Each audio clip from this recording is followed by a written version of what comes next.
Bueno, ante todo, muy buenas tardes a todos y todas las presentes. Les doy la más cordial bienvenida al webinar que tiene por tema el día de hoy, Clínica de la Sexualidad, una posibilidad relacional. El docente que impartirá la presente sesión es Cristian Tomás Torres, quien es médico ginecólogo obstetra de la Universidad de Chile, sexólogo, magíster en psicoanálisis UNAV, postítulo en Psicoanálisis Intersubjetivo y Relacional de la Universidad de Chile y director del Centro de Estudios de la Sexualidad Chile. A continuación, vamos a dar inicio a la presentación del docente y una vez que esta termine, vamos a realizar un sorteo que será por una beca totalmente gratuita para el curso Introducción a la Clínica en Sexualidad desde la perspectiva relacional, que tendrá sus sesiones en vivo los días 12 y 14 de abril. Los requisitos para poder optar a esta beca son, primero, ser profesional del área psicosocial, y segundo, el sorteo se realizará solamente con las personas que hayan participado en toda la sesión, por lo que los y las invitamos a participar hasta el final y así puedan todos y todas obtener una oportunidad para ganar el cupo que se va a sortear. Finalmente, y muy brevemente, para los y las que estén interesados, quedan cordialmente invitados a nuestra página web, en donde podrán ver los otros webinars que hemos hecho anteriormente, para que puedan verlos si es de su interés, que les dejaré el link en chat. También tenemos diferentes podcasts sobre temas psicosociales, tanto en YouTube como Spotify, que pueden encontrarlos buscando Adipados, y también muchas noticias sobre la actualidad en esta área, las que puedan poder encontrar en nuestro blog, que también les dejaré el link en el chat. Todo esto y más podrán verlo en nuestra página web www.avipa.cl. Ya habiendo quedado claro, los dejo ahora con el docente y su exposición. Bueno, muy buenas tardes, muy buenas noches para algunos. A todos y todas un cariñoso abrazo. Un placer poder compartir este webinar donde nos demos un tiempo para pensar y reflexionar en torno a este tema, que lo voy a presentar de una manera muy breve. La presentación va a ser corta para que tengamos harto tiempo de comentar, preguntar, eh, porque creo que eso es lo que más puede enriquecer este encuentro. Así es que les doy la bienvenida a todos, a todas, y vamos a comenzar para no atrasarnos con la presentación de hoy. Bueno, tal como Pamela ya me presentó, ahí está mi currículum. Yo creo que una de las cosas interesantes de que uno tiene que plantearse cuando quiere trabajar en el área de sexualidad y en el área de la vida sexual de las parejas, que son dos áreas distintas, eh, es poder entender el desafío extremo que significa trabajar con los seres humanos y con toda la complejidad que eso significa. Y para eso yo desde hace muchos años le he insistido, especialmente a quienes se forman en nuestro centro, en el tener una amplia perspectiva de formaciones para poder abordar a nuestros pacientes, a los casos clínicos que nos llegan a consultar.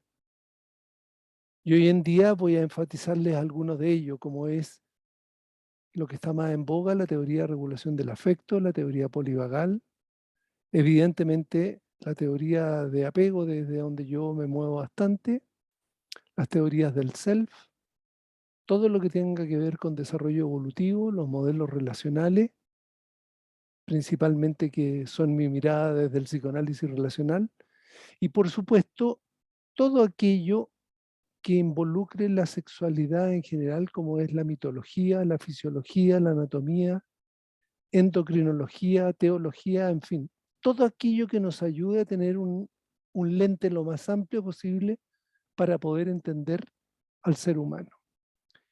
¿Por qué razón?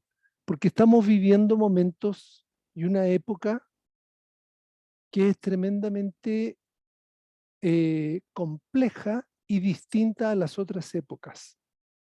El mundo está cambiando muy, muy rápidamente, extremadamente. hay algunos estudios que muestran que, por ejemplo, nuestros paradigmas actuales cambian más o menos cada 5 años. Y eso significa que tenemos que repensarnos cada 5 años en distintas plataformas de lo que somos los seres humanos. Siendo que hace un siglo atrás los paradigmas cambiaban más o menos cada 50 años. O sea, esa es la velocidad con lo que están ocurriendo las cosas.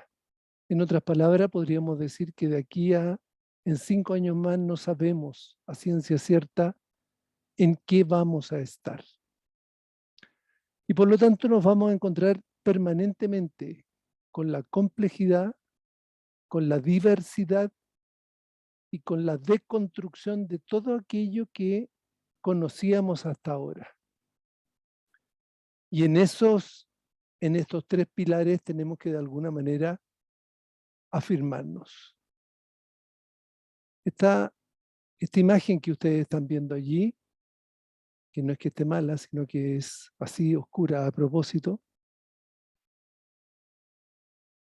era el universo antes que nosotros lo conociéramos. Y todo lo que hay en el universo estaba concentrado en ese minúsculo espacio, punto que aparece allí de color celeste.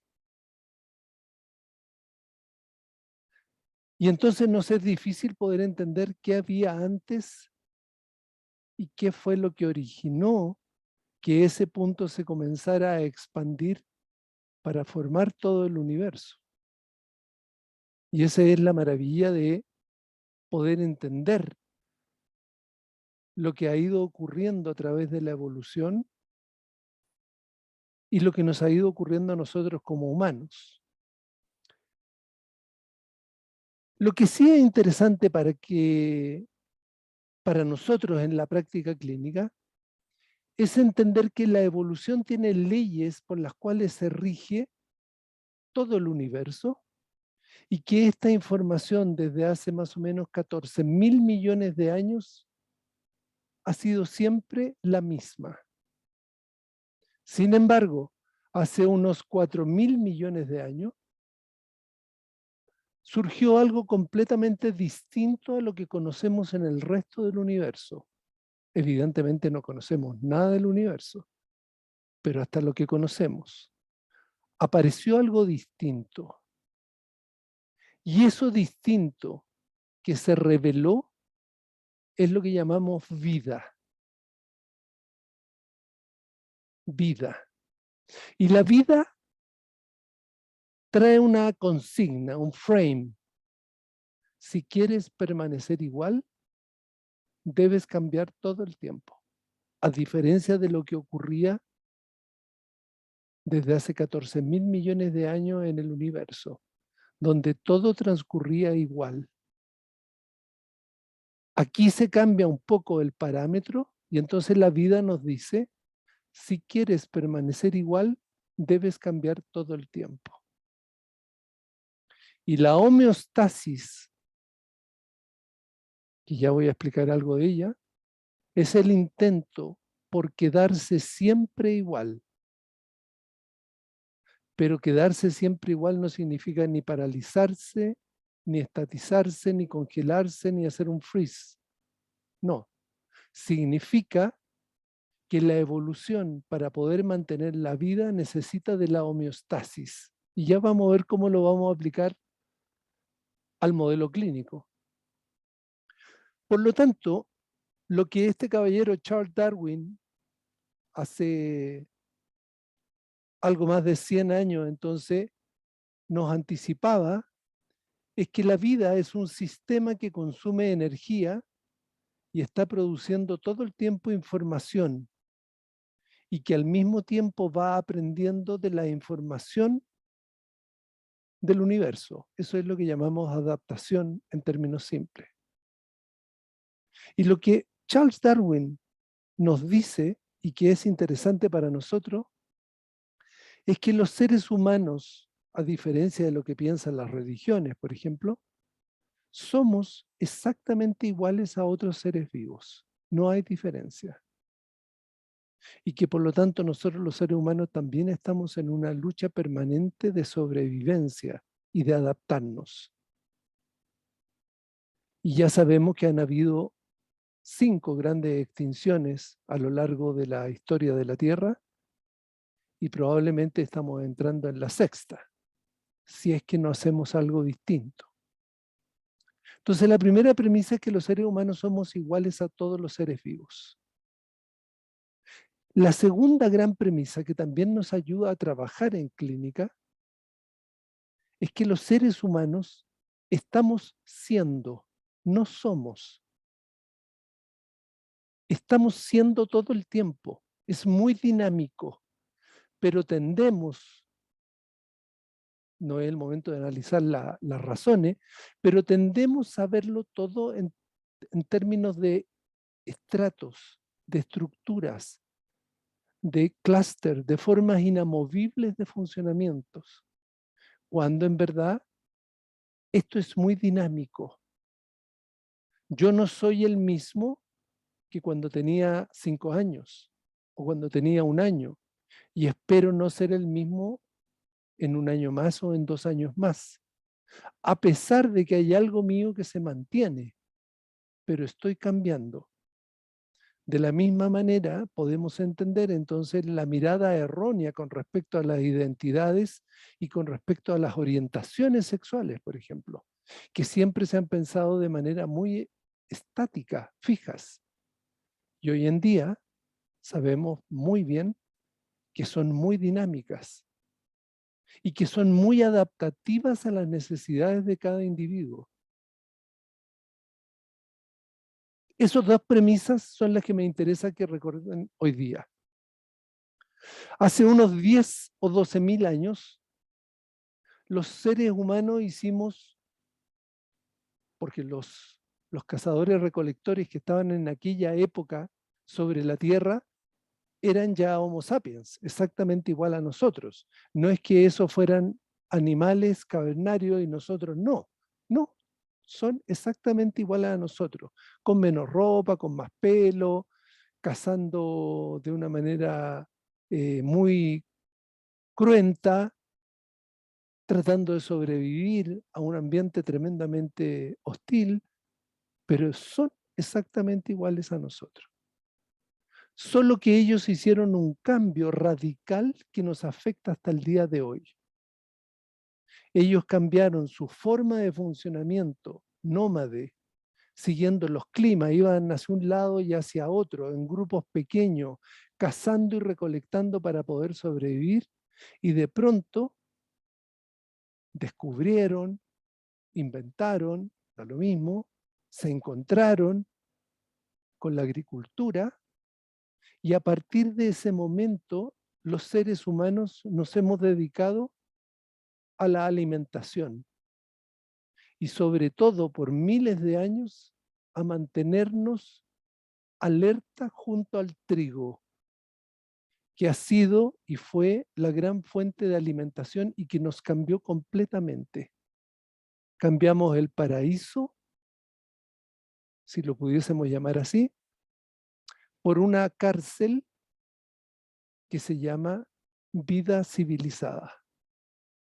Y entonces este cambio significó dedicarnos a la agricultura y domesticar animales. Si domesticábamos animales, ya dejaba de ser necesario salir a cazar.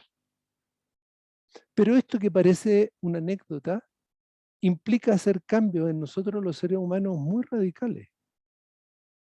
Reducimos la movilidad. Prueba de ello son los niveles de obesidad actual. Nos dedicamos básicamente a la alimentación. Prueba de ello son los niveles de obesidad actuales. Hemos reducido las ansias exploratorias. En general nos contentamos con lo conocido. Hemos ido perdiendo una cierta curiosidad, salvo en aquel grupo que se llaman niños, por un lado, que son tremendamente curiosos, niños y niñas, y los científicos. Los científicos y las científicas son un grupo de personas que están todo el tiempo dudando, explorando, cuestionándose. tuvimos que readecuar los roles de género, que eran muy igualitarios cuando cazadores-recolectores, y cambiamos abruptamente a sociedades muy patriarcales en la medida que fuimos construyendo civilizaciones. Cambiamos toda la organización que teníamos social, dejamos de lado muchos de los ciclos, a pesar de que esos ciclos siguen viviendo en nosotros, en la biología, y tuvimos que readaptar nuestros sistemas orgánicos para adaptarlos, por ejemplo, a permanecer siempre en el mismo lugar, primavera, verano, otoño, invierno. Antes iban cambiando, siguiendo las buenas estaciones. Tuvimos que readaptar los sistemas orgánicos a la luz, sobre todo cuando descubrimos el fuego, cuando descubrimos la electricidad, y hoy en día que la luz es un gran acompañante nuestro. Y rápidamente, en miles de años, nos fuimos agrupando, formando colectividades, comunidades, ciudades, etnias, naciones, imperios.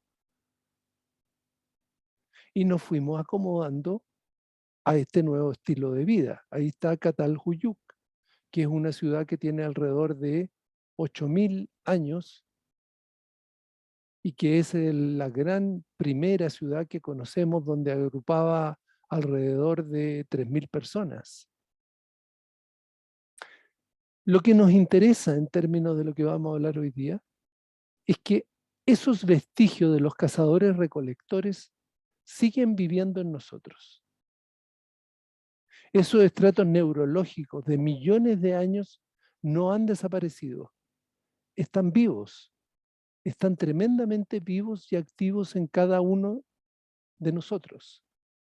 Y por lo tanto, cada uno de nosotros va a tener que establecer una relación con el humano paleolítico que lo habita, la naturaleza, y el humano neolítico, que es esto que hemos adaptado a la cultura. Ambos conviven dentro de cada uno de nosotros. Cómo sea esa comunicación, de qué manera nos comunicamos entre estos dos humanos, nos va a dar un muy buen índice de bienestar de vida. Cuando hablo de la naturaleza, estoy hablando de, por ejemplo, nuestro sistema nervioso, que tiene millones de años. El sistema simpático tiene alrededor de 400 millones de años. El sistema parasimpático ventral tiene alrededor de 200 millones de años. Y eso está en hombres y mujeres de hoy, tal cual como estaban hace 200 o 400 millones de años. Los sueños, por ejemplo, Jung siempre advertía de los sueños porque decía, recuerden que los sueños son naturaleza, son un soplo de la naturaleza. Y por eso que muchas veces nos sorprenden, nos angustian, nos abruman, porque aparecen cosas que son incomprensibles para el hombre y la mujer de la cultura, pero no así para esa otra parte que vive en la naturaleza. Y entonces, como les decía, tenemos una serie de sistemas que nos permiten adaptarnos evolutivamente. El sistema nervioso central, el sistema nervioso periférico, el sistema neurovegetativo autónomo. Tenemos una información genética que interactúa permanentemente con el ambiente. Tenemos esta unidad cuerpo-mente que está en interacción permanente con el ambiente y tenemos un sistema inmunohormonal que está en permanente interacción con el ambiente y que está a su vez muy ligado con eso que es ¿quién soy yo? Que como les decía, va cambiando todo el tiempo.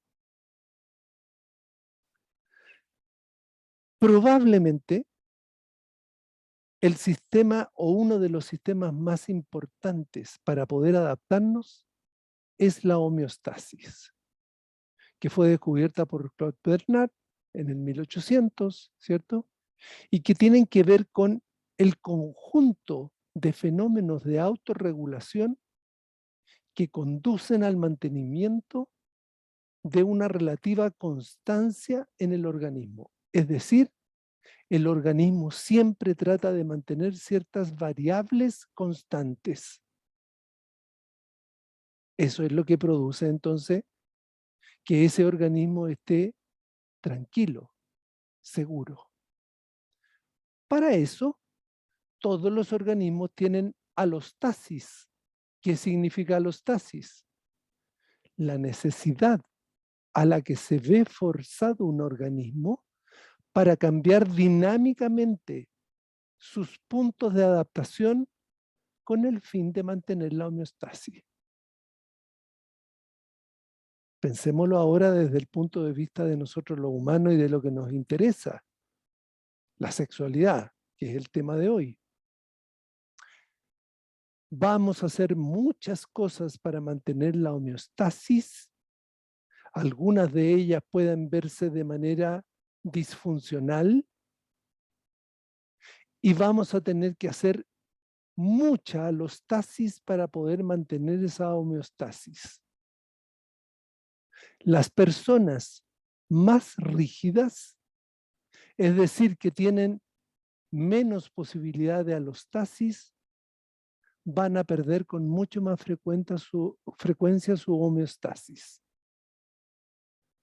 Entonces, sistemas más rígidos, subjetividades más rígidas, personas con pensamientos más rígidos, van a tener más dificultades en adaptarse permanentemente a distintas situaciones. Entonces, una premisa básica sería pensar que para tener una sexualidad en bienestar, en confort, con plenitud, requerimos mucha flexibilidad, mucha capacidad de adaptarnos a distintas situaciones y no amurrarnos, no alejarnos, no pataletear, no volvernos rígidos, etc. Podemos pensar muchos adjetivos en torno a eso. Entonces, los organismos que mejor se adapten a los alostasis flexibles tendrán mejores oportunidades de regular su homeostasis. Organizaciones subjetivas, estamos pensando organización mental subjetiva, más rígidas tienen menor oportunidad de alostasis y por ende homeostasis más alteradas. Simple. ¿Dónde aprendemos más flexibilidad o menos flexibilidad? En las relaciones, especialmente en la matriz relacional de los primeros años de vida. Y aquí es donde entra el mundo relacional. Si hemos tenido cuidadores que nos han permitido tener flexibilidad, se han adecuado a múltiples posibilidades, vamos a aprender a tener alostasis múltiples. Si tenemos cuidadores rígidos, vamos a tener alostasis rígidas. Y por lo tanto, subjetividades más rígidas.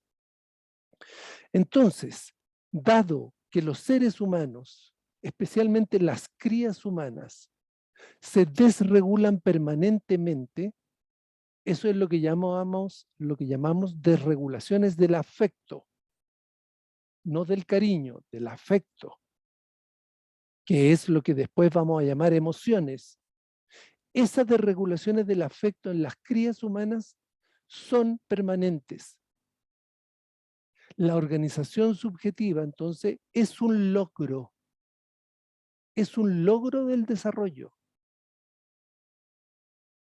Dado que tenemos constantes desregulaciones, se ponen permanentemente en jaque justamente esa organización subjetiva. En otras palabras, la organización subjetiva no está dada por el solo hecho de existir. Hay que irla desarrollando y construyendo. Y obviamente, cumplen una gran importancia en los primeros 7 años de vida. Claves son la regulación del afecto y el cuidado maternal. Cuando hablamos de maternal, estamos hablando de la matriz relacional. Los cuidadores, las cuidadoras, la familia más cercana, estamos hablando después de las parvularias, estamos hablando de todo el equipo pedagógico en los colegios. Clave en poder tener alostasis de mejor calidad y al tener alostasis de mejor calidad, organizaciones más flexibles. Como nos desregulamos permanentemente, especialmente en los primeros 7 años de vida, entonces tenemos, gracias a todo este despliegue evolutivo, 2 grandes reguladores que quiero que hoy día recuerden. 2 grandes reguladores del afecto.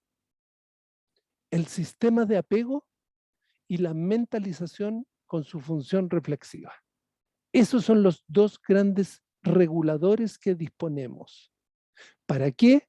Para regular las desregulaciones de las crías humanas y posteriormente las desregulaciones que todos los seres humanos a cualquier edad tenemos. El apego, lo sabemos bien, es un sistema de cuidados, no es un sistema de cariño, es un sistema de cuidado que se va desarrollando en los primeros 18 meses de vida, que es filogenéticamente heredado, que está muy ligado a la etología porque los animales mamíferos lo tienen y que busca fundamentalmente que un bebé sea cuidado, asegurado, tranquilizado, especialmente en los momentos en que pierda esas cualidades. Entonces, él o la cuidadora, mediante acciones de cuidado, no de besitos, no de caricias en la cabeza, sino que mediante acciones de cuidado, va a construir modos o patrones de cómo regular psicobiológicamente a este bebé humano. La resultante son patrones de seguridad o de inseguridad, confianza o desconfianza. Pero al mismo tiempo, estos patrones van regulando, van organizando las redes neuronales en 3 grandes patrones. El patrón seguro, el patrón ansioso y el patrón desorganizado. Esos son los 3 grandes patrones que conocemos de cómo se va organizando las redes neuronales y los circuitos corporales, prestar atención a eso, circuitos corporales, en la relación de regulación que llamamos apego. Sabemos que el apego es conocimiento relacional implícito. ¿Qué significa esto? Que a través de las miles y miles y miles de interacciones entre ese bebé y los cuidadores, en otras palabras, por repetición, el bebé va a formar organización de patrones de expectativa. Va a anticiparse a lo que va a venir porque ya sabe lo que va a venir porque lo ha vivido muchas veces. Y estos patrones se van a almacenar en una memoria especial que llamamos memoria procedural implícita. Y aquí es donde se guardan estas experiencias relacionales y que son entonces experiencias que tienen que ver con lo recordado. Por eso decimos, parodiando a Daniel Steele, acción es recuerdo. Actuamos porque recordamos. Entonces, esta memoria procedural se guarda y es la forma como hemos aprendido a compartirnos con los otros. Piensen ustedes de inmediato en sexualidad, no solo en vida sexual. Hago la diferencia de inmediato. Si la memoria procedural implícita son modos de cómo compartirnos con los otros, ¿cuánta importancia tendrá entonces en términos de la sexualidad y de la vida sexual? El nivel más alto de todo este sistema organizativo es lo que llamamos los modelos operativos internos, que es el mapa que cada individuo, hombre o mujer, niño o niña, construye acerca de sí mismo y del mundo externo, de los otros. Y con ese mapa, con esas memorias, vamos por la vida relacionándonos con otras personas. Y vamos por la vida relacionándonos con nosotros mismos. Entonces el modelo operativo interno expresa ideas acerca de sí mismo y de los otros. Por lo tanto, construye realidades y es la carta de navegación con la que un sujeto se mueve por el mundo. El segundo gran sistema de regulación homeostática se llama sistema de mentalización. Y este se va desarrollando, a diferencia del sistema de apego, que es heredado, que es filogenético, este no lo es. Este se aprende en la relación con los cuidadores. Se va desarrollando fundamentalmente a lo largo de toda la infancia, mucho más fuertemente desde los 2 años y tiene una gran importancia alrededor de los 4 años.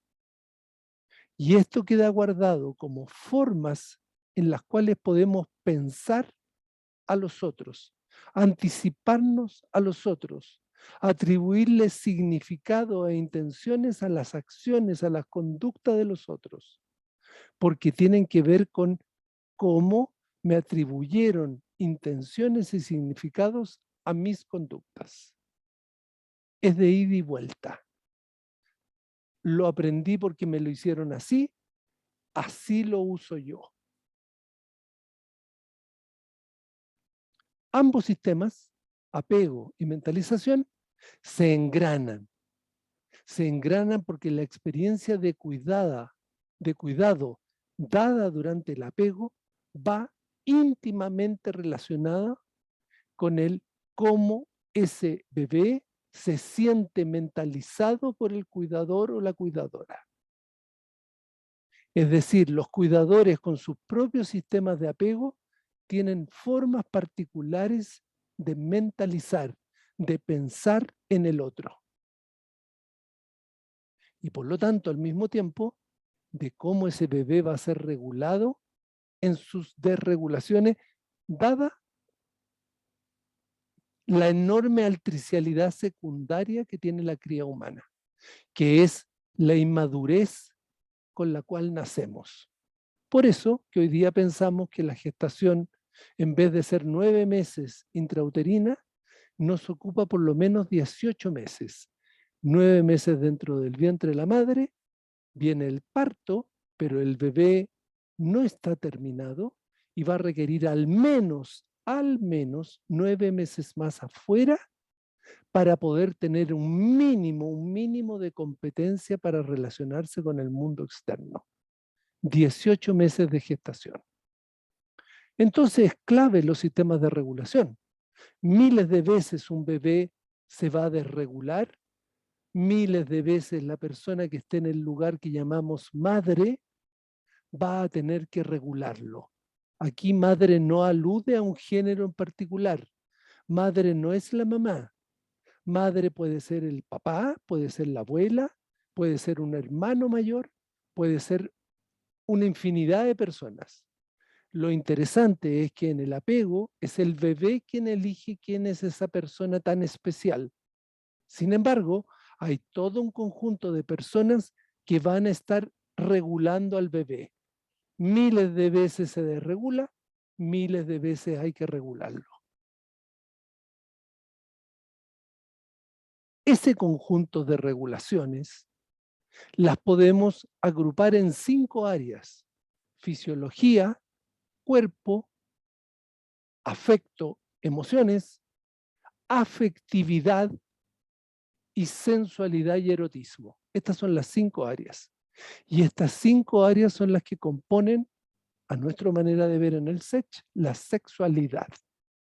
Por lo tanto, cada vez que trabajamos en sexualidad, basta que empecemos a trabajar en cualquiera de las áreas que están allí para que ya estemos trabajando en sexualidad.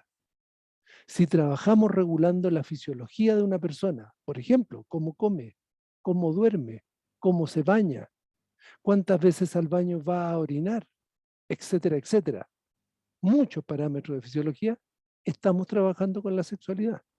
Si trabajamos con el cuerpo, estamos trabajando con sexualidad.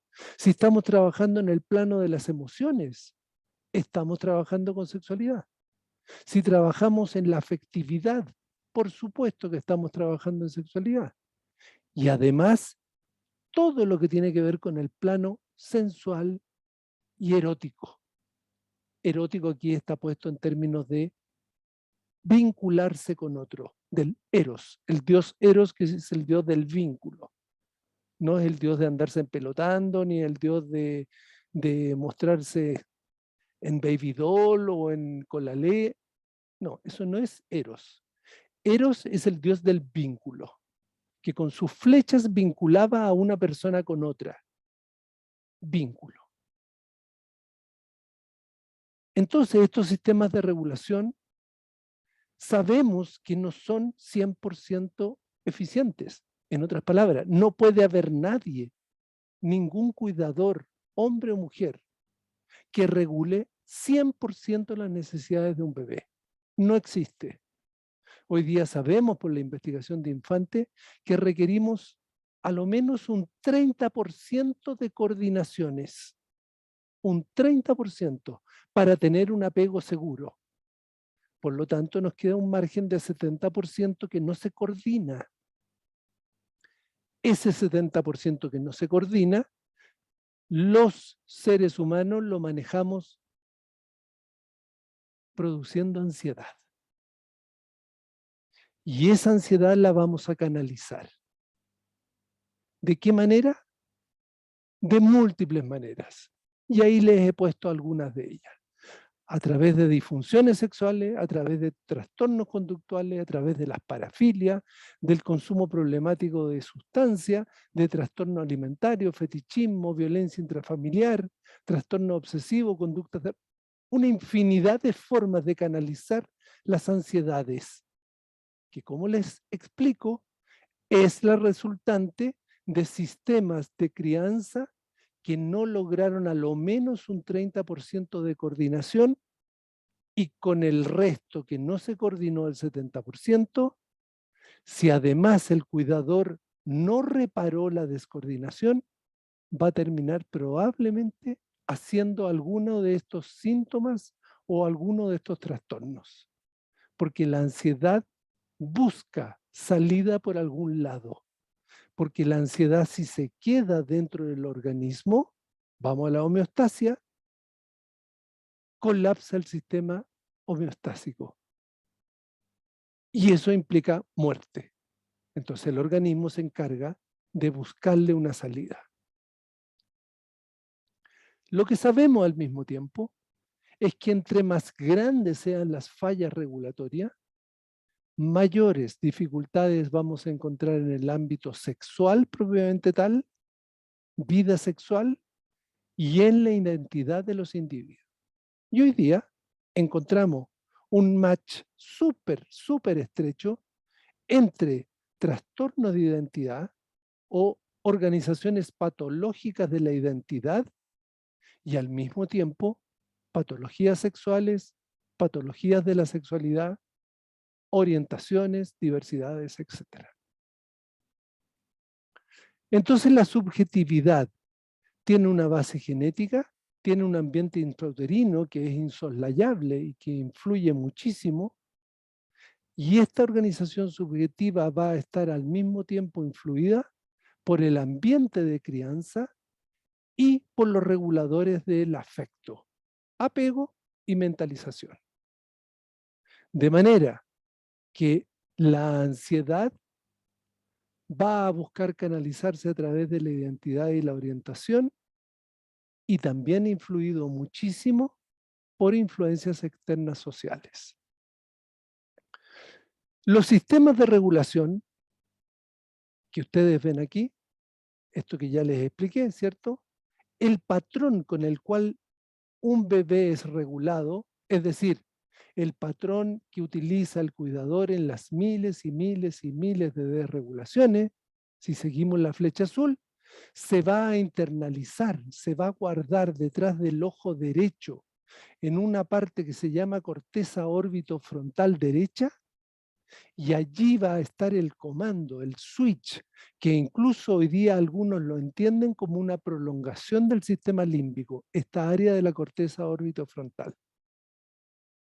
Lo interesante es que esta área de la corteza, si ustedes leen arriba, es la única área de la corteza que tiene conexiones directas con el sistema nervioso autónomo.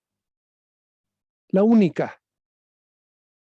En otras palabras, cómo me cuidaron, lo guardo detrás del ojo derecho mío, y esa parte tiene conexión directa con el sistema nervioso autónomo. En otras palabras, regula el simpático y el parasimpático. Podemos entender entonces los trastornos ansiosos. Y entonces esto nos da pie para conectar justamente con el sistema o teoría polivagal, que es el sistema o teoría de una pareja de investigadores, el doctor Porges, fundamentalmente, que encabeza este equipo, que han estudiado muchísimo el sistema parasimpático, este nervio vago que nos recorre desde el tronco encefálico, el cuello, parte de la cara, luego pasa por el tórax, inerva pulmones, corazón, diafragma, luego baja a la cavidad abdominal, inerva estómago, intestino, distintos órganos.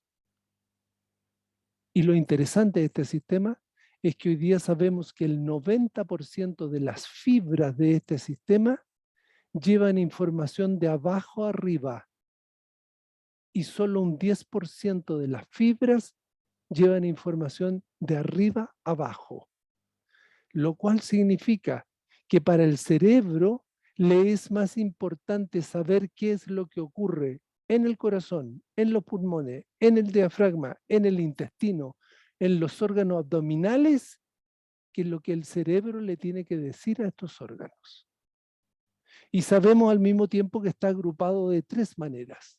Tiene 3 principios. No los vamos a revisar porque si no nos extenderíamos demasiado. Solamente quiero el 1, el de jerarquía. Sabemos que las personas siempre van a actuar, primero activándose simpáticamente ante una amenaza, produciendo adrenalina y cortisol, para poder moverse, activarse, luchar, huir, que son alostasis, tratando de mantener la homeostasis. Si la respuesta no logra regular la homeostasis, entonces se pasa al segundo sistema, que es el parasimpático dorsal. Y cuando estamos en el sistema parasimpático dorsal, producimos noradrenalina y nos lleva a inactivarnos, paralizarnos, disociarnos, congelarnos. En otras palabras, estamos en la zona de daño-trauma. Aquí tienen una definición que después pueden leer con calma, van a tener acceso a la grabación, tienen acceso al material que yo desarrollé el año 2017 para un diccionario que publicamos el año pasado de psicoanálisis interpersonal y relacional. Una definición de sexualidad relacional, que me parece que es bastante abarcadora y clara, y que se diferencia mucho, mucho de las definiciones de la Organización Mundial de la Salud, de los distintos organismos de salud, que más bien se quedan en la cuestión valórica, que más bien se quedan en una cuestión general. Entonces la sexualidad, y con esto ya estoy llegando hacia el final, son regulaciones, organizaciones que todos traemos en la memoria procedural. Son formas de identidad variadas, formas particulares de ser un sujeto en el mundo, formas de observar y relacionarse con la realidad, formas de construir o no un sentido de vida, formas de relaciones interpersonales e intrapersonales y formas de acceso a la vida sexual. Aquí hay algunos de los elementos que tienen que ver con la sexualidad. Y entonces quiero plantearles un caso clínico para que podamos conversar a propósito de este caso clínico, lo que he puesto de manifiesto hoy día. Andrea y Manuel son una pareja que consultan porque se han alejado afectivamente, discuten mucho y han perdido el deseo sexual. Incluso Manuel, en varias oportunidades desde hace un año, ha tenido varias pérdidas de la erección durante el coito. Entonces vienen a consulta. Se sientan en la consulta, uno al lado, a cada extremo de un sofá de 3 cuerpos, alejados, sin mirarse.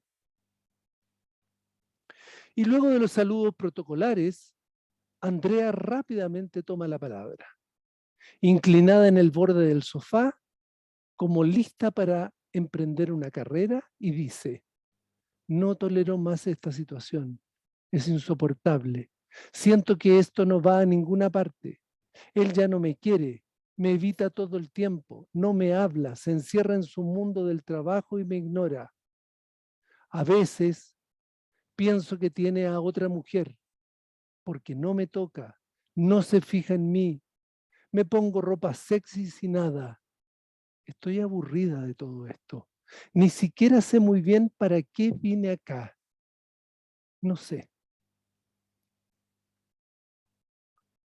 El terapeuta le dice: te entiendo. ¿Me puedes decir cómo te sientes con esto que acabas de explicar? Entonces Andrea rompe en llantos, desconsoladamente. El terapeuta le acerca un pañuelo, mientras Manuel está inerte, con su mirada extraviada en la ventana a su costado izquierdo, como fugándose por la ventana. Está en la práctica casi congelado, fuera de este mundo afectivo que está a menos de 1 metro de él. Andrea, entre sollozos, sigue en sus pensamientos. Tal vez yo no lo excito, tal vez no le muevo nada. Le pido que me abrace, que me haga cariños y nada. Siempre está ocupado, siempre está cansado o pensando en otra cosa. Ya no soporto esto.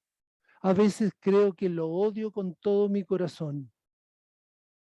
Manuel parece ido, ausente. Mira hacia afuera. A la pregunta del terapeuta: ¿cómo te sientes con esto que acaba de decir Andrea? Dice: no sé qué pensar de todo esto. Estoy ahogado. No sé.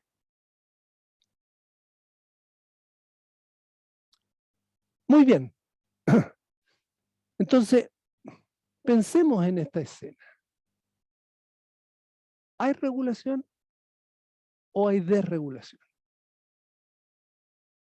Vayan anotando ahí qué es lo que ustedes piensan. Vayan anotando las preguntas. ¿Hay regulación o hay desregulación? ¿Cuál es la regulación que cada uno hace de sus desregulaciones, si es que las hay? ¿Cómo empiezan a insinuarse los sistemas de apego de cada uno de estos dos miembros de la pareja? ¿Cómo es la neurocepción de Manuel? Es decir, ¿cómo está captando la información todo el tiempo? ¿Y cómo es la de Andrea? ¿Cómo es la función reflexiva de ambos en este momento? ¿Tienen función reflexiva? ¿Cómo está mentalizando a Andrea a Manuel y cómo Manuel está mentalizando a Andrea? Recuerden las palabras de Manuel, recuerden las palabras de Andrea. ¿Qué podemos hacer para trabajar con esta pareja en lo que los trae, su problema sexual. ¿Está allí el problema? ¿No está allí? ¿Es parte del problema? ¿Tenemos que abocarnos directamente a trabajar con ese problema?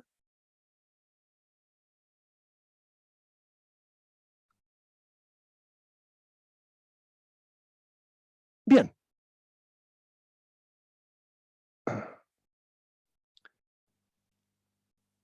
Abro micrófonos para que podamos compartir entre todos. ¿Qué piensan? ¿Qué les ocurre? Pueden levantar la manito ahí para opinar.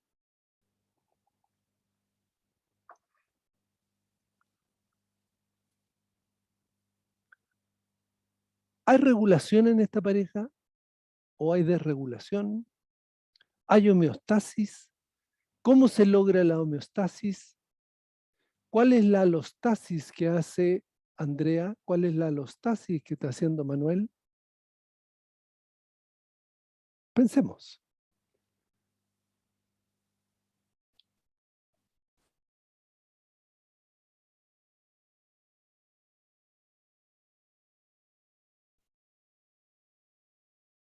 Porque de lo que estamos hablando es de sexualidad. Si sexualidad son las formas de relación interpersonal, estamos hablando de sexualidad. Por eso que tenemos que sacarnos de la cabeza que hablar de sexualidad es hablar de condones, hablar de dildos, hablar de posiciones sexuales. Hablar de sexualidad es hablar de los seres humanos. Es hablar de cómo nos relacionamos unos con otros, cómo nos relacionamos en la oficina, cómo nos relacionamos en la casa, cómo nos relacionamos con nuestros hijos, cómo me relaciono yo conmigo mismo. ¿Me escucho? ¿Me hablo? ¿Me exijo? ¿Me castigo? ¿Soy sádico conmigo? ¿Alguien quiere opinar? ¿Alguien tiene la mano por ahí levantada?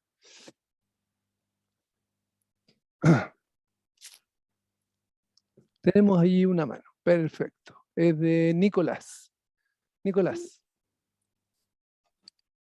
En este caso igual vemos que Andrea no se está adecuando a la alostasis, por lo que no puede generar la homeostasis con su pareja. De Y acuerdo. este chico de otra forma también como que se está disociando un poco de este sentimiento. Perfecto. Entonces, ¿qué es lo que está haciendo Andrea, Nicolás, para tratar de mantener su homeostasis? Porque todo lo que está tratando de hacer, a pesar de que se le arranca un poco, es tratar de mantener la homeostasis. ¿Qué está haciendo? Bueno, primero ir a terapia más que nada también. Ok, ya. Eso Se en primer lugar. movilizaron los dos para ir a terapia. Perfecto. Y en la sesión de terapia, ¿qué es lo que tú ves que está haciendo Andrea para tratar de mantener su homeostasis? Botando, sacando lo que siente. Perfecto, Expresando. sacando afuera. Es decir, para tratar de mantener su homeostasis, Andrea está recurriendo a la activación del sistema simpático. Está hiperactivada mentalmente. Está hablando. Está hablando tanto que de repente se atropella en sus ideas. Queda de repente como bloqueada y dice, no sé, no sé para dónde va esto, no sé qué pasa, no sé si me quiere, no sé si tiene otra, no sé. O sea, la función de reflexión, la función reflexiva no está funcionando, la mentalización no está funcionando. Ella no es capaz de leerse y está hiperactivada en lo simpático. Perfecto. Y Manuel, Nicolás, ¿qué es lo que hace? ¿Cuál es la homeostasis y la alostasis de Manuel? Yo creo, o sea, lo que pienso yo es que Manuel no está quizás generando una alostasis, o quizás sí, pero está haciendo como una disociación de este sentimiento que tiene hacia Andrea, con tal de que no le afecte, porque quizás le puede estar afectando, pero de distintas formas. Quizás sea un poco más introvertido. Perfecto. O sea, lo que está haciendo Manuel es usar una estrategia de alostasis completamente diferente a la de Andrea. Andrea trata de hiperconectarse. Para eso habla, pide, exige. ¿Qué es lo que hace Manuel? Se retira por la ventana para afuera, se desconecta, no la mira, no la toca, no le pasa un pañuelo. Es el terapeuta quien le pasa un pañuelo. Entonces la alostasis que usa Manuel, aparentemente en esta primera escena es muy rígida. Cuando incluso el terapeuta lo invita a hablar, y para hablar tenemos que empezar a activarnos, él dice, no sé, estoy ahogado, estoy confundido, no sé. O sea, él está de pleno conectado con el sistema parasimpático dorsal. Tal como dice Nicolás, él está disociado, él está en otro lugar, él está freezing, paralizado. No puede pensar en ese lugar. No puede mentalizar en ese lugar. Desde ese lugar no puede acceder a Andrea. Y Andrea, desde el lugar donde está, tampoco puede acceder donde Manuel. Solo accede a un sinnúmero de reclamos. Entonces, como primera idea, ambos están tremendamente desregulados y están utilizando mecanismos de regulación que no logran encontrarlos el uno con el otro. Cada uno está usando sus viejos sistemas de regulación. Andrea se hiperactiva, Manuel se hipoactiva. Andrea trata de hiperconectarse, Manuel trata de desconectarse. Pero los dos desregulados. Entonces fíjense que ya en 10 o 15 minutos de una sesión tenemos claro qué le está ocurriendo a esta pareja. Claro. En estas condiciones no tendríamos ninguna condición de ir a trabajar con técnicas sexuales. Ninguna. Porque aquí hay un desencuentro muy profundo. Muy profundo. La única manera que tenemos es que ambos puedan volver a espacios de mayor regulación, donde puedan pensarse y pensar al otro, donde puedan mirar al otro o a la otra persona de una manera completamente regulada. Y eso no lo da la neurología de donde están.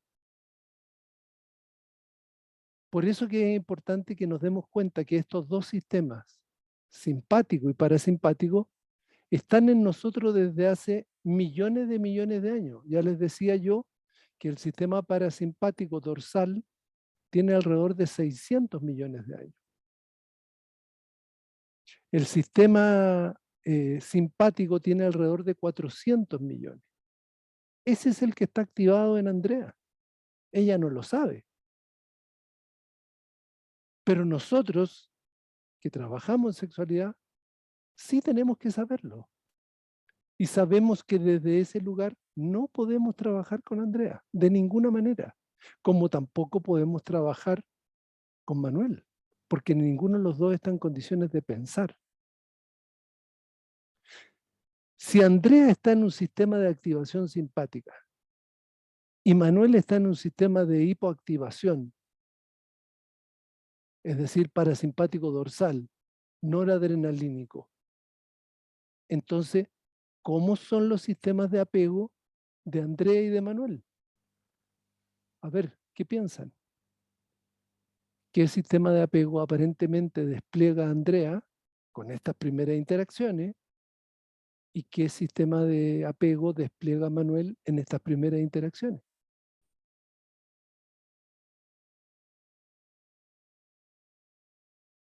¿Quién se anima a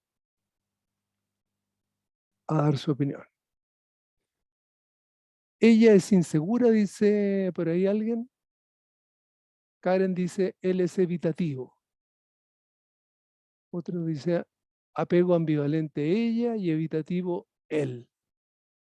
Andrea ansiosa ambivalente y Manuel evitativo. Perfecto, muy bien, muy bien. Es evidente que rápidamente Andrea pasa a lo que ella conoce, a hiperactivarse para lograr mantener la alostasis. Y de esa manera mantener una cierta homeostasis interna. Y por el contrario, Manuel, para mantener su homeostasis, se desconecta. Los dos nos están mostrando los dos sistemas de apego, están claramente ahí representados. Y entonces, si entendemos eso, o por lo menos que tengan disposición a eso, ¿cierto? Vamos a tener que trabajar mucho en cómo poder encontrar dos sistemas de apego que son mutuamente opuestos y excluyentes.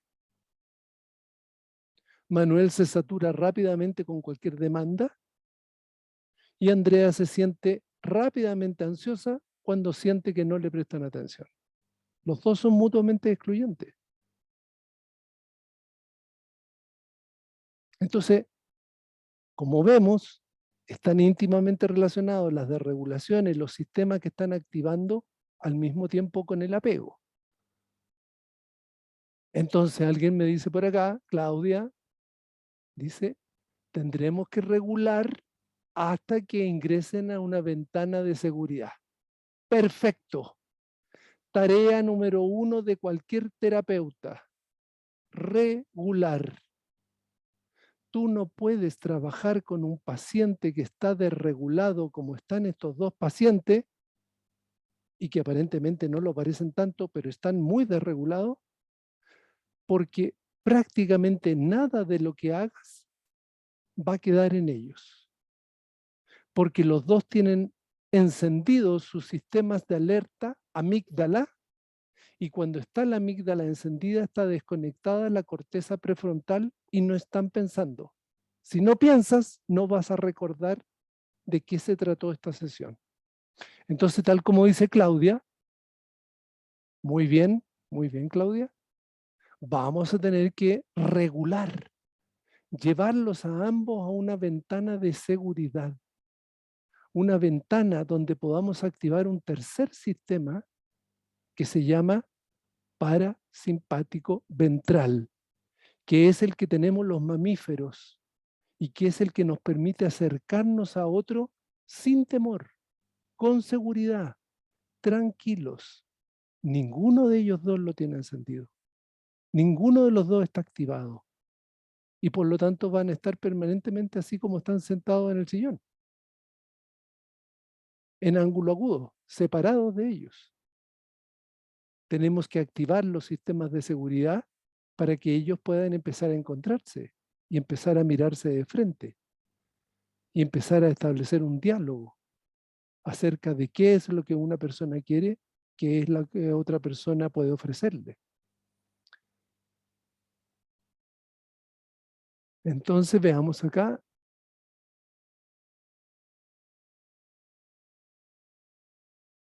Entonces alguien propone, Viviana por ejemplo, que ella propondría hacer terapias individuales para lograr la regulación y que lleguen a una ventana de seguridad.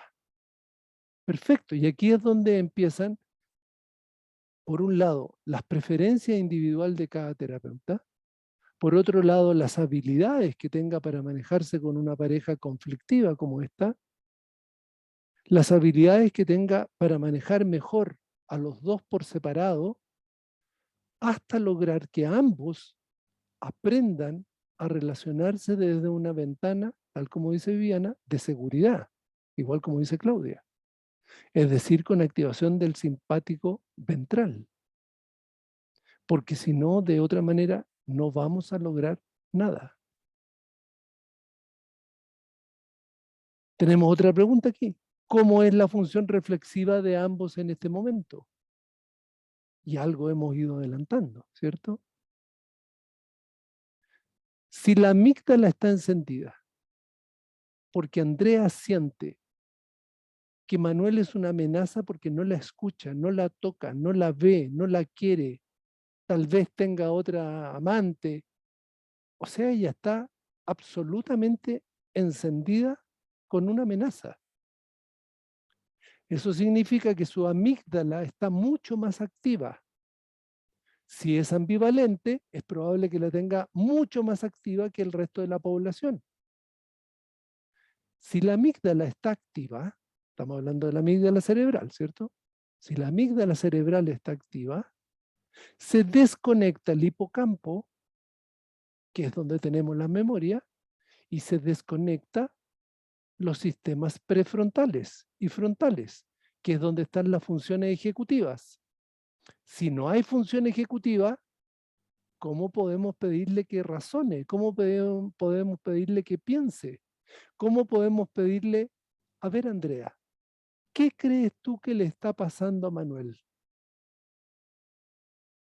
Obviamente, de inmediato se te vienen encima los fantasmas, incluso paranoides. Tiene que tener otra mina. No hay capacidad para pensar en el otro. Hay capacidad solo de respuestas rápidas, fáciles, sin pensarlas. Si le preguntamos a Manuel, ¿qué crees que le está pasando a Andrea?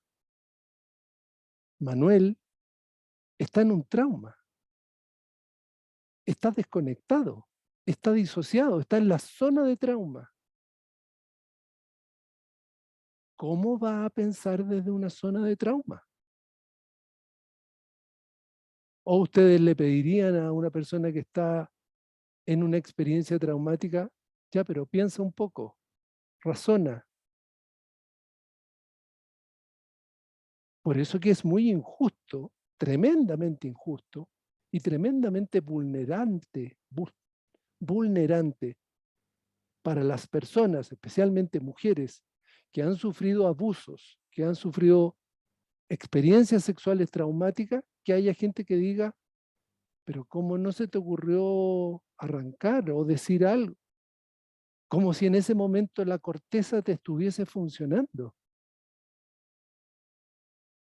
Y este tipo de opiniones las decimos porque no entendemos nada de neurofisiología.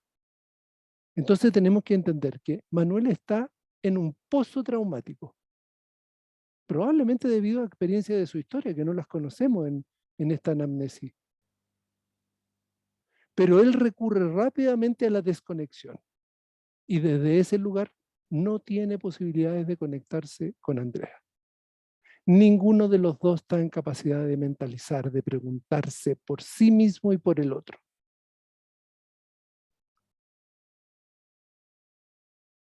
Entonces, ¿qué podemos hacer con esta pareja?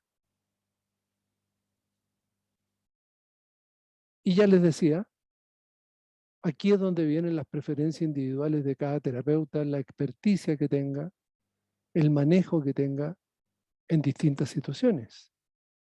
La capacidad que tenga, por ejemplo, para trabajar en equipo, la capacidad que tenga para derivarlo a otros psicólogos o psicólogas que estén en comunicación y le diga, puedes trabajar tú con Manuel mientras yo trabajo con Andrea. Nos damos un tiempo, unos meses, para lograr que ellos se regulen el afecto, empiecen a pensarse, empiezan a sentirse seguros. Y allí podemos encontrarnos para trabajar como pareja. Cuando hayamos trabajado como pareja, podemos ir pensando en el tema sexual, que como ustedes, me imagino, ya se estarán imaginando, en dentro de esta gran debacle que significa para estas dos personas los desencuentros, es un pelo de la cola. Porque es inaccesible en este momento para ellos. Porque la vida sexual traduce muchas de las dificultades que cada persona tiene para poder relacionarse consigo mismo y con la otra persona. Entonces no es que las personas les agrade o les guste no tener experiencias sexuales, vida sexual. No pueden. Las más de las veces no pueden. Les es muy difícil. En parte por lo que yo les decía, traemos las memorias procedurales, que son las memorias de cómo nos hemos compartido. Y las memorias de cómo nos compartimos, al menos en el caso de Manuel, dice, aléjate, aléjate todo lo posible. Porque si te acercas, es como entrar en el territorio enemigo. Y en el caso de Andrea, es estar leyendo todo el tiempo, trata de acercarte, trata de pedir, trata de demandar, trata de pedir más, más y más, porque es la única forma que te vayas sintiendo segura de que en verdad te quieren.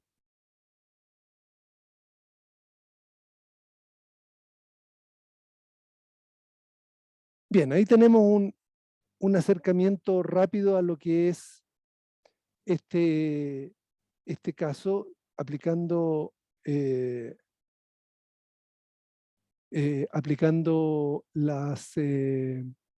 los contenidos que hemos revisado de cómo pensar la terapia para aplicarla en la clínica.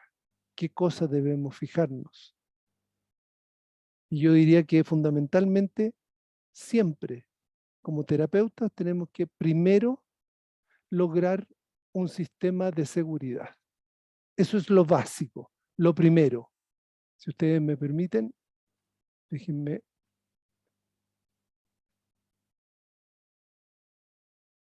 Es eso. Esto es lo que nos dice Stephen Porges. La primera tarea del terapeuta es establecer la neurocepción de seguridad. Si no establecemos con cualquier paciente una neurocepción de seguridad, es decir, la conexión con el sistema nervioso parasimpático ventral, que la persona aprenda, sepa cómo ir a ese sistema, que pueda ver su realidad desde ese lugar, que pueda ver la realidad del otro desde ese lugar, si eso no ocurre, la terapia no va a avanzar. Y vamos a estar perdiendo el tiempo y el tiempo del paciente. La primera tarea del terapeuta es establecer la neurocepción de seguridad. Y luego, la regulación del afecto. Si pudiéramos decir, la segunda gran tarea es regular el afecto. En términos más sencillos, la ansiedad. Y para ello tenemos que transformarnos en una base de seguridad, de manera que el paciente o la paciente se sienta más tranquilo, más seguro, más confiado. Para ello es fundamental la secuencia de horas, la ritmicidad de la terapia, evitar al máximo fallar en cambiarle horas, darle toda la seguridad de que como terapeutas vamos a estar allí. Y luego que hemos regulado el afecto, podemos empezar a pensar, mentalizar. Bessel van der Kolk, que es probablemente uno de los especialistas más importantes que hay en este momento en trauma en el mundo, él dice que puede pasar las primeras 5, 6, 7 sesiones enseñándole al paciente solo a respirar antes de entrar a pensar en el trauma. ¿Por qué razón? Porque si el paciente no sabe cómo regularse y cómo entrar en la zona de seguridad, no hay terapia posible. Y la respiración, especialmente la respiración diafragmática, la respiración abdominal, la respiración yógica, como queramos llamarla, hay varios tipos de respiración que activan el parasimpático ventral, es la manera que el paciente puede calmarse y entrar en la ventana de tolerancia, en esta ventana de seguridad. O sea, así de importante. Y así de importante es cómo se está resaltando que tenemos los terapeutas que tener dominio y conocimiento acerca de afecto y de sistemas polivagales. Bien, abro a preguntas que nos quedan en los últimos minutos que quisieran hacer. No solo con respecto a esto que les he presentado, al caso clínico, sino que lo que ustedes quisieran preguntar en términos generales, en términos de sexualidad y de vida sexual.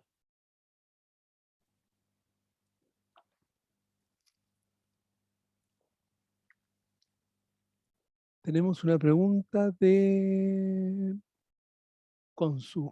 Consu. Hola, hola. Muchas Hola. gracias por el espacio. Mira, ¿sabe? Bueno, primero de todo, gracias por todo. Me hace mucho sentido. Muchas gracias por eso. Hay una slide que me quedó una inquietud. No sé si quizás pasó muy rápido y yo no alcancé a pescar la idea, pero cuando estábamos hablando, obviamente, de los temas de apego, cómo incorporar lo fisiológico, lo corporal, emocional, afectivo, etcétera, estos 5 puntos, lo sensual y lo erótico, hay una parte donde se habla que se puede regular como en una organización, si es que se coordina hasta un 30% y Sí. generalmente el otro el 70%, ¿cierto? El que no se puede controlar, etcétera. Y ahí cuando se abran como los tipos de trastorno, ahí me queda una inquietud porque se habla de trastorno identitario y también patologías sexuales, pero pronunció algo respecto a orientación de género. Ahí me queda la inquietud a qué se refiere. Orientaciones. Sí, Claro. pero Lo que pasa explicaba, sí. Lo que explicaba como pasa una que patología. no, entendido como las personas, hombres, mujeres o personas no binarias, buscan mantener su homeostasia. Y para mantener la homeostasia requieren muchas veces de alostasia mucho más flexible. Y eso significa, por ejemplo, que la orientación puede cambiar dependiendo de los momentos ansiosos de la persona o de los momentos evolutivos de cada persona. Vale. Hoy día pensamos que las orientaciones no son fijas, especialmente en las mujeres, mucho más que en los hombres. Eso significa que si uno se declara hoy día heterosexual, no necesariamente puede morirse heterosexual. Mm. Lo mismo por el lado de la homosexualidad, o el lado de la bisexualidad, o de la asexualidad, o de las múltiples orientaciones. ¿Por qué? Porque la orientación tiene una doble vertiente. Por un lado, afectiva, y por la otra parte, podríamos decir, erótica sexual, que es el deseo, ¿cierto?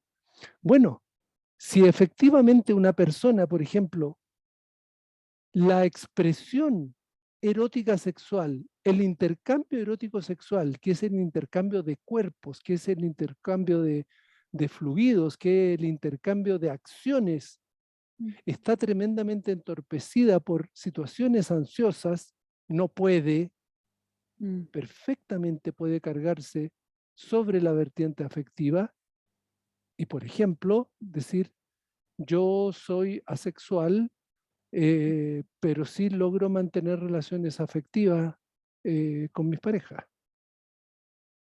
Lo cual no es patologizar, sino que es entender que las Perfecto. personas buscan dinámicamente la mejor manera de relacionarse. ¿Ya? Y esto lo hemos visto muchas veces en mujeres, por ejemplo, que han tenido vidas y experiencias tremendamente traumáticas con hombres y encuentran en otra mujer una relación de calma, paz, tranquilidad, placer. Y entonces la mayor parte de la gente dice, lo que pasa es que era una lesbiana latente, estaba camuflada. No, no. Cuando tú tienes una vida de experiencias traumáticas, vas a buscar lo que te dé calma, independiente que sea un hombre o una mujer. Holding. Es alguien que te sostenga, exactamente, que te dé afecto, sobre todo. Y en mi larga experiencia que he tenido también con parejas homosexuales, sea lésbica, también está la idea de que pareciera como que las parejas homosexuales y lésbicas se lo pasan teniendo sexo. ¿Ya? Y no es así. No es así. Muchas de ellas tienen mucho menos sexo de lo que tienen algunas parejas heterosexuales. Y también está la idea que las parejas heterosexuales tienen una vida sexual activísima, lo cual no es cierto.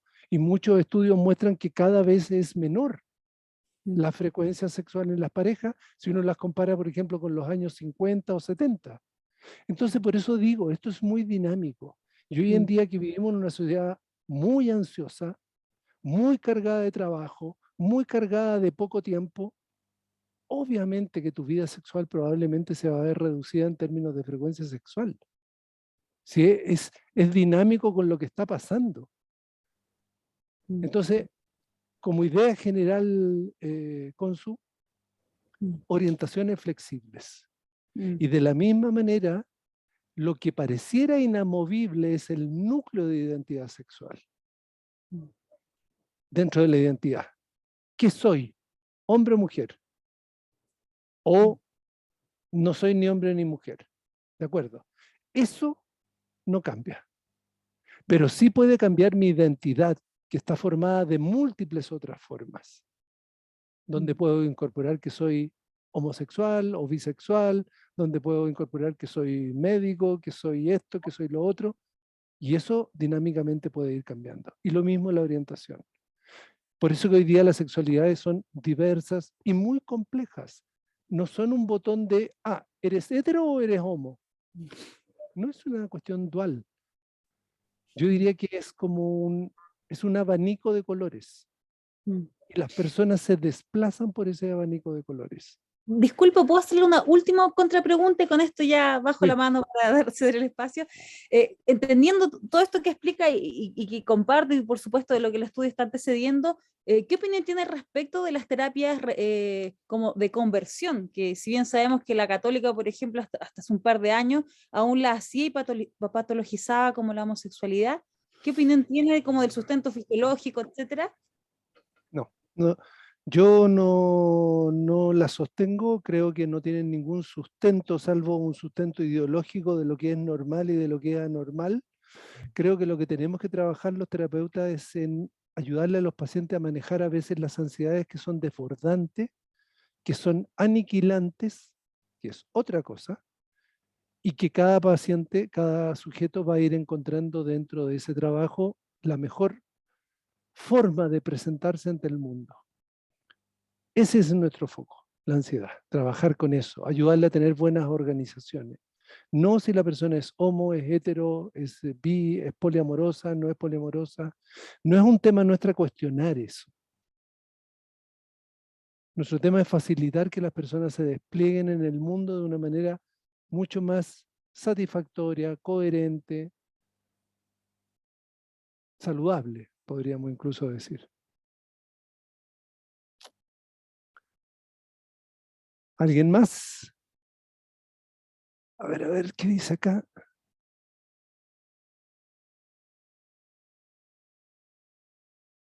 Apoyar la salud mental, exactamente. Muy bien.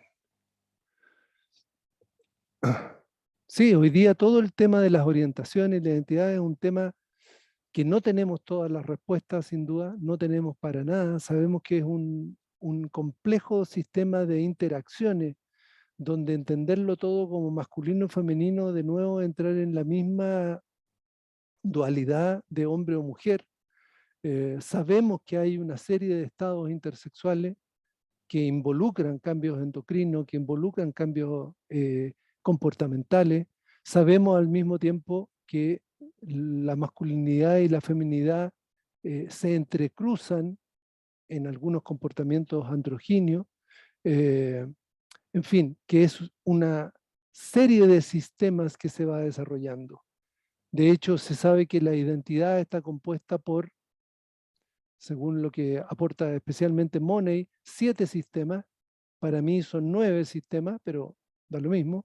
Pero es un complejo desarrollo que se va gradualmente desplegando.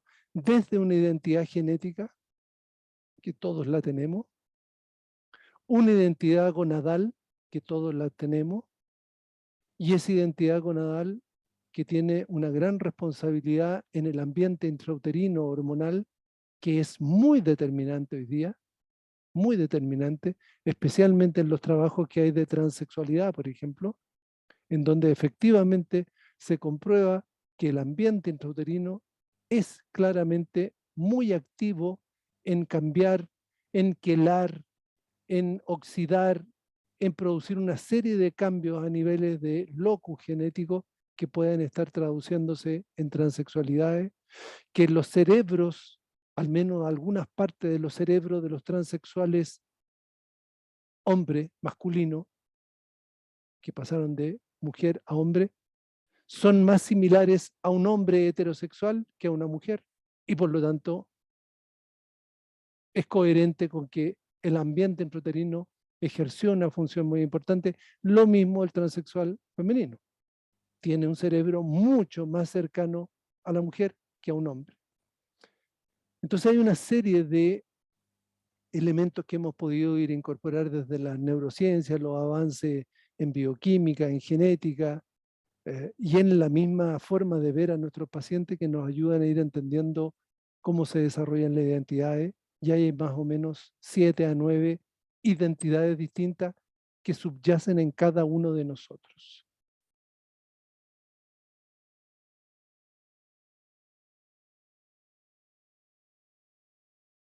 ¿Quién más tiene alguna pregunta?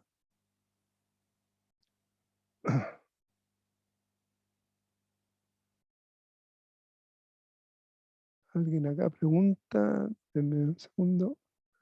Hola, no soy terapeuta, me gustaría saber qué tan frecuente es que una relación de pareja estable sea exitosa en cuanto a lo afectivo y no lo sea en lo sexual. Puede ser que esta relación basada se sostiene emocionalmente constantemente, puede bloquear la interacción sexual. Muy interesante tu pregunta y nos daría para un seminario completo. Lo que te puedo decir es que entre más seguridad y afectividad hay en una pareja, menos actividad sexual probablemente va a haber. Porque el deseo sexual, en parte, lo que tiene que hacer es romper el lazo de apego.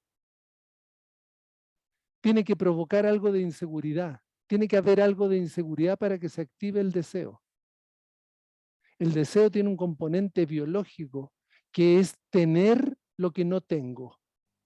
Por lo tanto, cuando lo tengo, ¿para qué voy a activar el deseo? Entonces, en las parejas que afectivamente se relacionan por largo periodo como pareja, por supuesto que pueden existir. Por supuesto. Y pueden llegar a tener una vida de pareja bastante satisfactoria. Lo que pasa es que mucha gente las mira y dice, ah, no, pero estar casado con un hermano, prefiero no estar casado. Sí, está bien, pero eso es lo que a ti te pasa, no lo que le pasa a ellos. Entonces, ¿hay parejas que se sostienen sin sexo? Por supuesto. ¿Hay parejas que se sostienen solo en el sexo? Por supuesto. Y en escasa afectividad. Y probablemente tienen una vida sexual hiperactiva porque son parejas que tienen mucha inseguridad el uno con el otro. Y el sexo, o sea, el deseo sexual está activado todo el tiempo. Volvemos de nuevo. Diversidad y complejidad. Eso es lo que ocurre en nuestro mundo de hoy. Mariela tiene una pregunta. Hola, Hola buenas Mariela, noches. buenas noches. Agradezco el espacio y mi pregunta va enfocada más que todo a lo que hablaban antes con la diversidad sexual. ¿Ya? Si esta temática se da también, por ejemplo, cuando van a terapia los padres con los hijos que se identifican de otra forma, afecta también entonces el tema de la sexualidad, ¿no? Como en este ámbito, si fuera como pareja o sistema familiar. A eso me refiero. Absolutamente, Mariela, porque tal como preguntaba Consu delante, a propósito de que el 30% de las interacciones coordinadas en un bebé o en un niño, en una niña o en un adolescente, por lo menos se requiere un 30% de coordinaciones para que podamos decir que hay un vínculo suficientemente seguro, siempre y cuando del 70% restante se tienda a reparar las fallas en la coordinación que no se lograron. Entonces lo que vemos muchísimas veces en una familia que viene a consultar por diversidad sexual de, por ejemplo, un adolescente, es que los padres no aceptan esto. en la inmensa mayoría. Al no aceptar, no estás coordinándote con tu hijo o con tu hija. No estás entendiendo, estás poniendo tu mundo encima del mundo del otro. Y por lo tanto se rompe esta posibilidad de establecer una base segura de comunicación y de afecto. Entonces, habitualmente en esta familia, lo que vemos es que hay una falta de comprensión, no falta de amor, una falta de comprensión y de entender que los hijos no son nuestros, que los hijos tienen vida propia, que los hijos tienen intereses propios, que los hijos pueden tener género propio, que pueden tener orientaciones propias. Y muchos padres y madres no aceptan esa realidad. Y aman a sus hijos, quieren mucho a sus hijos. Por eso decía yo que el sistema de enlace que llamamos apego es un sistema de cuidado, no es un sistema de cariño. Cuando tú cuidas adecuadamente a una persona, es porque eres capaz de entender qué es lo que esa otra persona necesita, sin importar que esa persona piense igual a ti o piense diferente a ti, pero la cuidas. Eso es lo que ocurre en una relación de pareja de buena calidad, en que las parejas de buena calidad se cuidan mutuamente. No está todo puesto en el amor, como si el amor fuera la única variable importante. Se cuidan. Y cuando tú cuidas adecuadamente a la otra persona es porque entiendes qué necesita la otra persona. Y cuando te equivocas, reparas. Esa es la gran clave. Reparas. Porque ya sabes que no vas a poder coordinarte más allá de un 30, un 40% con esa persona. O sea, te vas a equivocar muchas veces. Reparas. Y eso va de la mano, por ejemplo, con los trabajos de John Gottman, que es un instituto que se dedica a trabajar con parejas. En los trabajos del Instituto Gottman dice que las parejas que por largos años mejor se llevan son las parejas que logran darse cuenta que de cada 10 problemas, solo 3 pueden solucionarlo. De cada 10 problemas, solo 3 pueden solucionarlos. Y que por lo tanto el 70% de los problemas en una relación de pareja no tienen solución.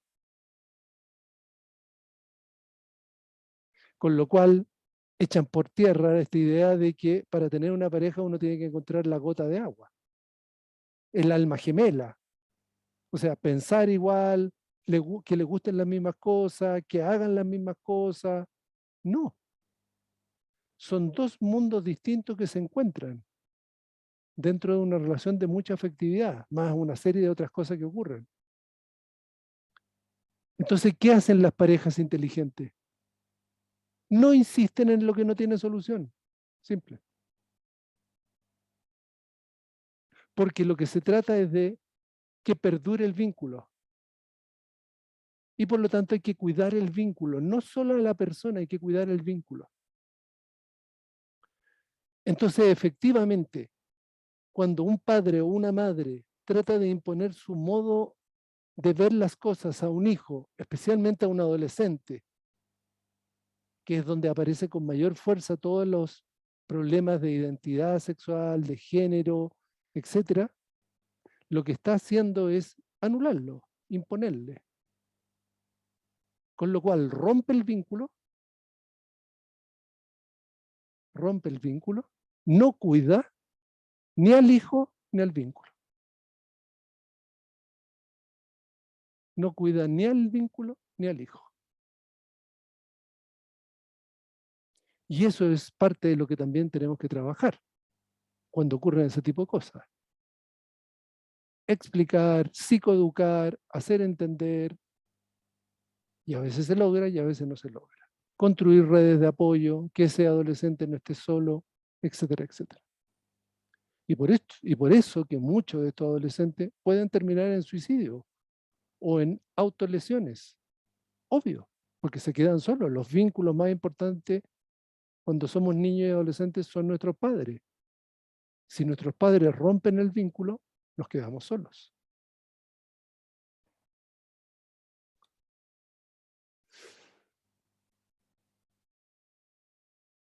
Bien, estamos llegando, me parece. O sea, se debe aprender a convivir con ese 70% que no tiene solución. Claro que sí. Eso es. Y por eso que finalmente el amor maduro es un compromiso con alguien que tiene cosas que me encantan y tienen cosas que aborrezco. Si uno cree que la persona que está al lado de uno tiene todo lo que a mí me gusta, entonces estoy idealizando a esa persona. Y lo que tengo es una especie de amor infantil, como un príncipe y una princesa. El amor maduro tiene que pasar por la desilusión. No puede haber amor maduro sin desilusión, sin el duelo de transitar por ese espacio donde yo tengo que ver el lado que no me agrada del otro y aceptarlo. Y ese es el vínculo de compromiso, que es lo que llamamos amor, amor estable.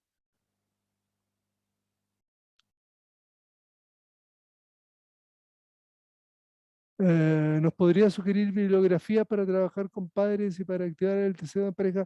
Perfecto, sí. Tengo que enviarle a Dipa alguna bibliografía que les sea útil y que les sirva de respaldo de lo que hemos conversado hoy día. Así que, bueno, como ya ha pasado 10 minutos del tiempo y no quiero latearlos en exceso y cada uno tiene que hacer actividades, cada mujer tiene muchas cosas que hacer habitualmente. Lo dejamos acá.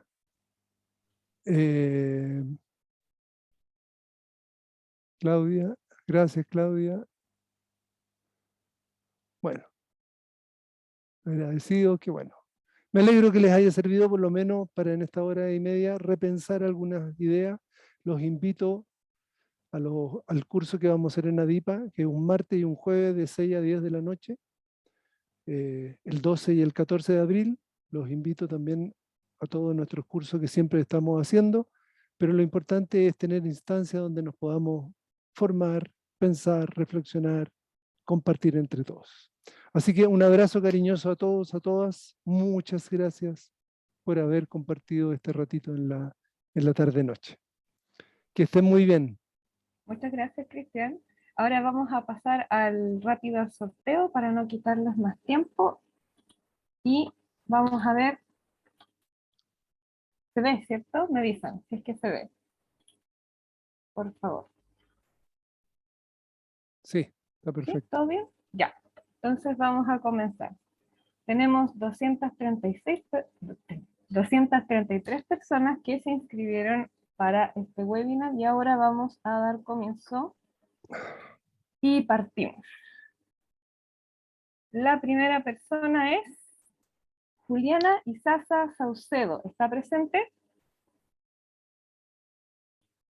La Juliana, ¿está por ahí la Juliana?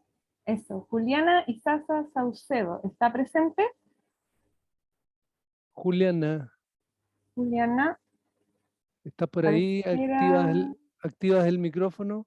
Sí, por favor, si aparece en pantalla, por favor activen el micrófono para saber que están ahí de forma inmediata. No, parece que Juliana no está. No, a ver, 3, 2, 1, no hay Juliana.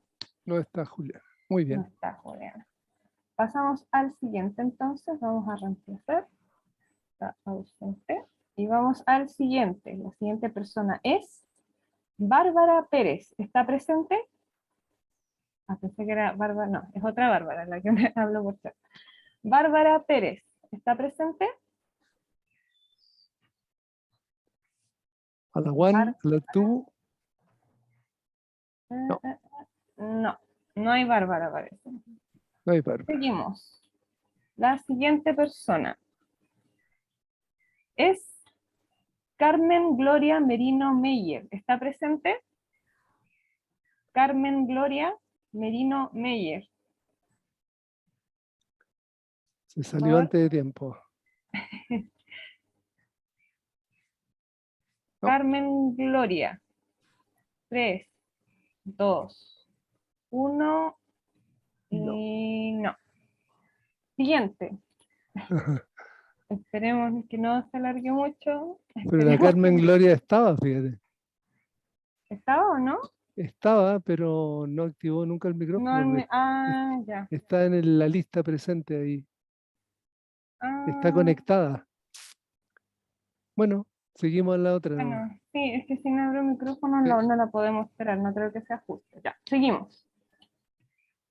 Stephanie Fortin, ¿está presente? Espero haber pronunciado bien. Stephanie. Stephanie Fortin, ¿está presente? No. Stephanie, 3, 2, 1. No hay Stephanie. No hay Stephanie. Siguiente. Uy, uy, uy. Es el más largo que me ha tocado. La siguiente persona es Fernanda Rosales Montenegro. ¿Está presente? Fernanda. Fernanda Rosales Montenegro. Claudia, es una beca. Fernanda Rosales Montenegro está aquí presente. Fernanda, porque está inscrita y está ahí presente, pero No está presente, pero no abre el micrófono. no Aquí abre el también micrófono. está. No, parece que no. Bueno, ya. Seguimos.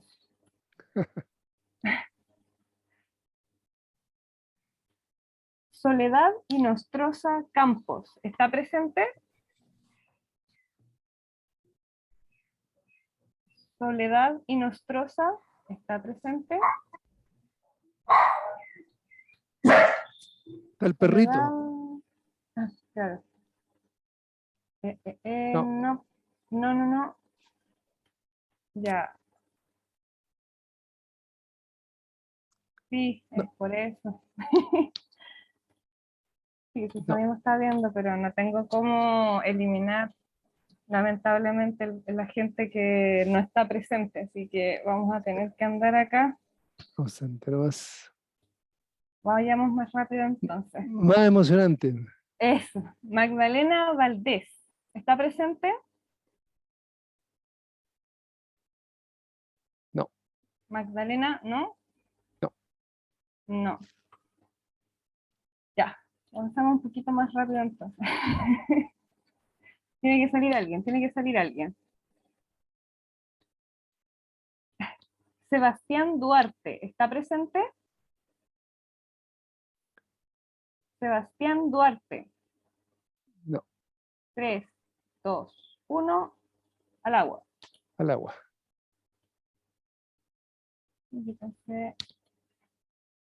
Alejandra Sangüesa, ¿está presente? Alejandro Sangüesa. Alejandra.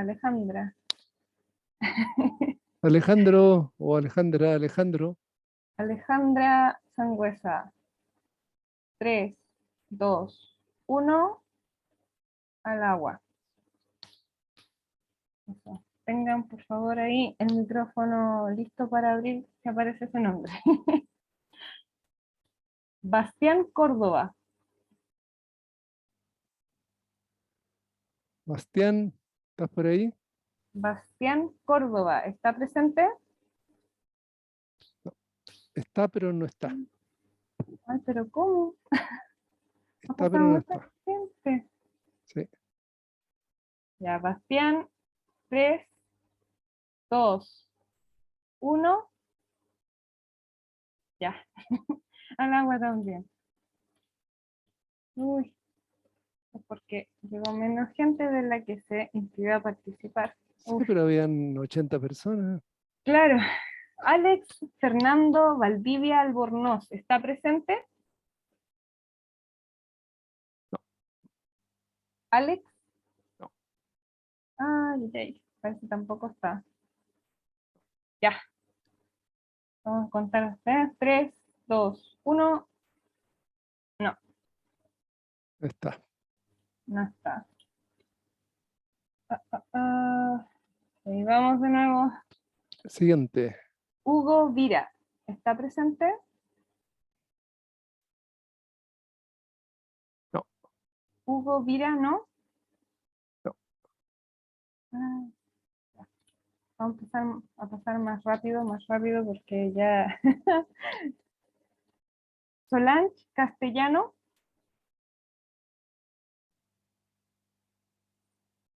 No. Solange tampoco está. No está. Pasamos al siguiente. Vamos, que alguien tiene que salir. Paola Guajardo, ¿está presente?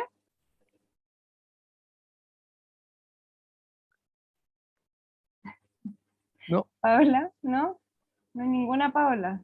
Ninguna. Uf. Ya.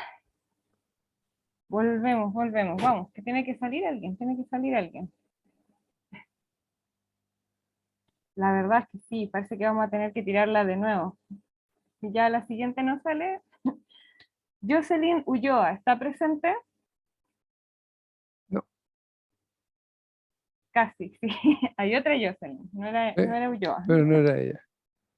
Ya, parece que no está Jocelyn. Ya, si no aparece en este, creo que hay que hacerlo de nuevo el sorteo, empezar del principio a ver si sale alguien.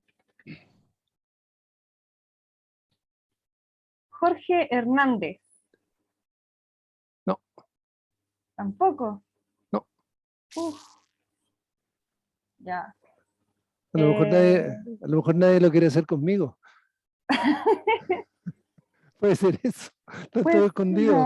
no puede ser. Ya, a ver. Y la persona que venía, a ver, los vamos a buscar así, ¿ya? Alguien tiene que salir. Rocío Paz Muñoz González. Aquí. Rocío, justo era la siguiente. Sí. Oh, bueno. Pensé que íbamos a estar toda la tarde aquí. Bravo, Ya. Rocío. Bravo, Rocío, felicitaciones. Aquí lo voy a Muchas dejar aquí gracias. como, ahí estamos.